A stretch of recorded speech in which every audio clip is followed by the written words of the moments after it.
Gandang araw sa inyo muli. Ito ang inyong kaibigan, si Bro Jonats sa Bro Jonats Tip Talks. The Power of Vision.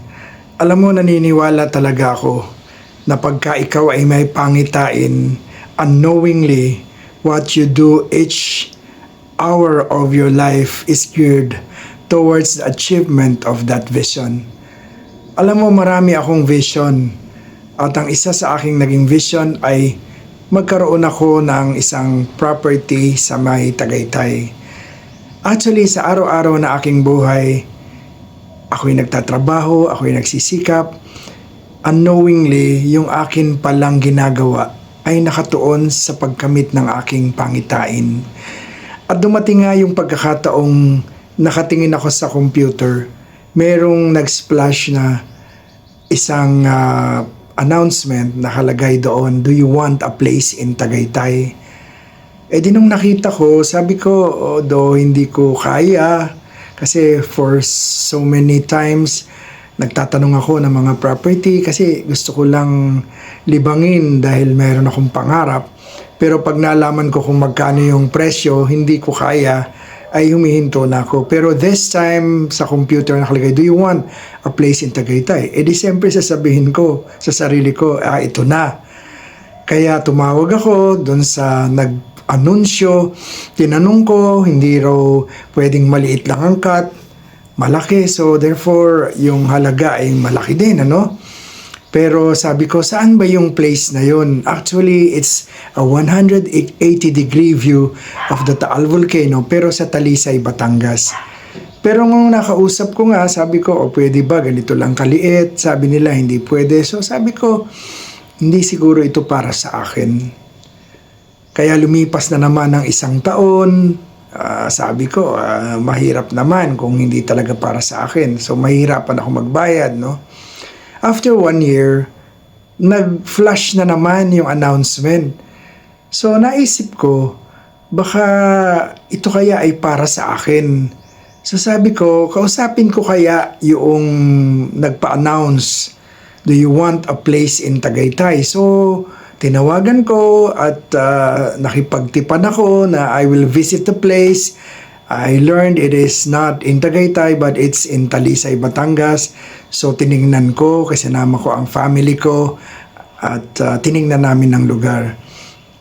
True enough, maganda, parang Tagaytay. It was even a more perfect view than what you are seeing in Tagaytay kasi 180-degree view of the Taal Volcano. Alam mo, a long time ago, kasi may flower shop ang misis ko, ay nagkaroon kami ng alagang Nuestra Señora de las Flores. Nung inaya ko sila going and to look at that place, you won't believe it, 3 chapel na ang kanilang patron saint ay de las Flores aming nadaanan. Thinking na this is a leading na talagang probably yung place na ino-offer sa internet is actually to be ours, no? And totoo na lumipas ang panahon, ang vision o pangitain ito ay nagkatotoo. Hindi ko man kayang bayaran ng biglaan. Maraming pangyayaring naganap para matustusan at mabayaran ang lupang aming ginusto, no? And today, on our 8th year of that place, I could feel na masyado ang provision, na naniniwala ako na pag ikaw ay mayroong pangitain or vision at ang vision na ito ay gustong mapasa iyo ng Panginoon, which owns basically everything in this world, ito ay smooth na darating sa iyong buhay. So right now, nagkaroon kami ng property and I say this property is where miracles are being experienced, no? Kaya nga there is miracle in that place, no? At that all started because of vision. And kung yung vision na yon ay ginusto rin ng Panginoon na mapasa iyo, walang dahilan kung bakit ito ay hindi mapapasa iyo. So keep on aspiring for for good things in this world, in this life. And always pray na tayo ay tulungan ng Diyos na makamit natin ang ating mga pangarap na ito. But most importantly, have that vision. Basta isipin mo, mapapasayo. Muli ay patuloy kong i-inspire kayo sa mga karanasan o mga blessings na dumadaan sa aking buhay.